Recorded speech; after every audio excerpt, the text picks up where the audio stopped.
कहेली पतर को हमार मर्दा थेथर बहुत बा, कहेली पतर को हमार मर्दा थेथर बहुत बा। कितना भगबू ये जान, हमारी पिचकारी में प्रेशर बहुत बा।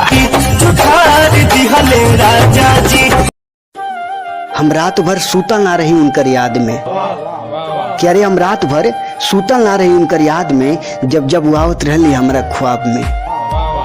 क्या रे हम रात भर सूतल ना रही उनकर याद में, जब जब वो आवत रहली हमरा ख्वाब में। और जब सुबह भइल तब हमसे पूछा तारी कि तुहार अखिया काहे लाल बा। क्या रे जब सुबह भइल तब हमसे पूछा तारी कि तुहार अखिया काहे लाल बा। लागत है कि गांजा फूका तारा का रात में। मैं तो अपने पापा की परी हूँ। हाँ तो मैं भी अपने पापा का पारा हूँ। पारा मतलब? जब भी मेरा बाप मुझे देखता है ना, उसका पारा गर्म हो जाता है। बात बात पर कॉल काटे देवेलू। अरे का बात बा, कोई और मिल गिल बा का? कि अरे बात बात पर कॉल काट देवेलू, का बात बा, कोई और मिल गिल बा का?